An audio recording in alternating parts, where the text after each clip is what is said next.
Subscribe and share my channel Sudarsana. శ్రీమాత్రే నమః. శ్రీ గురుభ్యో నమః. శ్రీమద్దేవి భాగవతము 9వ స్కందము. నరకకుండములు, వాటి యందు ప్రవేశించు పాపులు, పాపముల వర్ణనము. దేవి, రాగిలోహములను దొంగిలించువాడు బీజకుండమును నరకమున పడును. భారతదేశమున జన్మించి దేవతా విగ్రహములను ద్రవ్యమును అపహరించువాడు నిశ్చితముగా వజ్రకుండమను పేరుగల నరకమున నివసించును. పదునైన వజ్రములతో అతని శరీరము దగ్ధమగుచున్నట్లుండును. దేవబ్రాహ్మణుల వెండిని, గవ్యమును, పాలు, పెరుగు మొదలుగా గల పదార్థములను, చిలుకలను దొంగిలించువాడు తప్తపాషాణమును నరకకుండమున పడును. ఇది నిశ్చితము. అట్టివాడు 3 జన్మల వరకు తాబేలుగా, 3 జన్మలు శ్వేతకుష్టిగా, 1 జన్మ కుష్టిగా, ఉజ్వలమగు పక్షిగా, తరువాత అల్పాయువగు మానవుడుగా జన్మించును. రక్తవికారములతో శూలరోగముతో అసహ్య వేదనను అనుభవించును. బ్రాహ్మణుల, దేవతల యొక్క ఇత్తడి కాంస్య పాత్రలను అపహరించువాడు తనకు రోమములు ఎన్ని ఉన్నవో అన్ని సంవత్సరములు తీక్షణమగు పాషాణకుండమున పడి ఉండును. వ్యభిచారిణి వలన ఆమె ధనముతో జీవితమును గడుపుచు ఆ అన్నమును తినువాడు లాలాకుండమను నరకమున పడి ఉండును. నరక దుఃఖములను అనుభవించిన తదుపరి మానవుడుగా పుట్టి నేత్రరోగము చేత, శూలరోగము చేత కష్టముల పాలగును.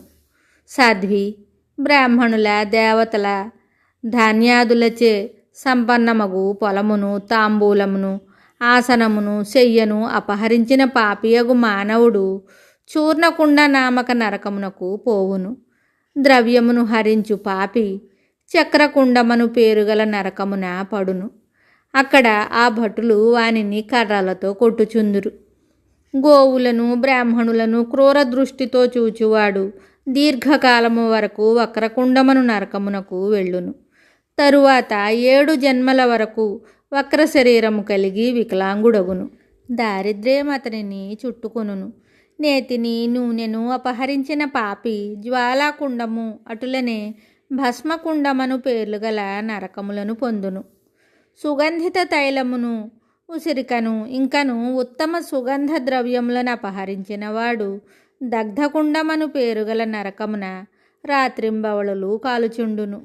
సాధ్వి, బలవంతుడగు వ్యక్తి ఇతరుల పైతృక భూమిని మోసము చేత, బలము చేత లేక అతనిని చంపి అపహరించువాడు తప్త సూచి అను పేరుగల నరకకుండమున పడిపోవును. అందు రేయింబవళలు అతని శరీరము దహించుకొని పోవుచుండును. సలసలా కాగుచున్న తైలకుండము వలె ఆ నరకముండును. అందు జీవుడు నిరంతరము కాలుచుండును. కాలుచుండినను ఆ యాతనా శరీరము నశించదు. దీని తరువాత అతడు విష్టాయందు కీటకమగును. తరువాత భూమిహీనుడు, దరిద్రుడు అగును. సాధ్వి, మిగుల భయంకరముగా నిర్దయుడై ఖడ్గముతో జీవులను ఖండించువాడు, ధనలోభమున నరఘాతకుడైన వాడు, మానవులను హత్య చేయువాడు అసిపత్రమను నరకమున స్థానమును పొందును. నా దూతలు నిరంతరము అతని అవయవములను ఖడ్గములతో ఖండించుచుండును.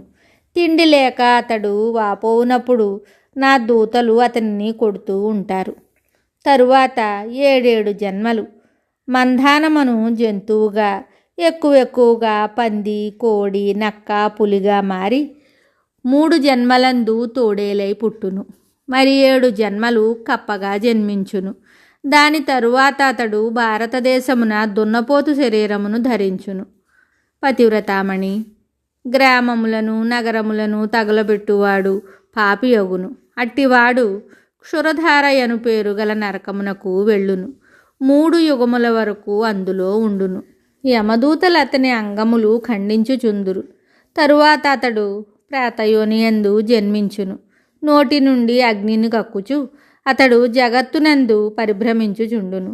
7 జన్మలు మలభక్షకుడై, 7 జన్మలు పావురముగా, మరి 7 జన్మలు శూలరోగము గలవాడుగా, చీము కారుచున్న కుష్టివాడుగా పుట్టును. ఇతరులను నిందించువాడు, ఇతరుల దోషములను వెతకొట్టులో ఆసక్తిని చూపువాడు, దేవతలను బ్రాహ్మణులను నిందించువాడు 3 యుగముల వరకు సూచీముఖ నరకమును పొందును. అచ్చటవానిని సూదులచే వాని అంగములన్నీను ఛిద్రములగుచుండును.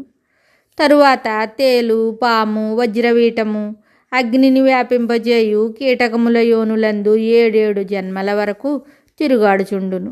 గృహస్థుల ఇళ్లకు కన్నములను వేసి వారి ఇళ్లల్లో చొరబడి లోపల ఉన్న వస్తువులను దొంగిలించువాడు, ఆవులను, మేకలను, గొర్రెలను అపహరించువాడు గోకాముఖమను పేరుగల నరకమున పడును. నా భటులతో దెబ్బలు తింటూ 3 యుగములతనికి అచ్చటనే ఉండవలసి వచ్చును.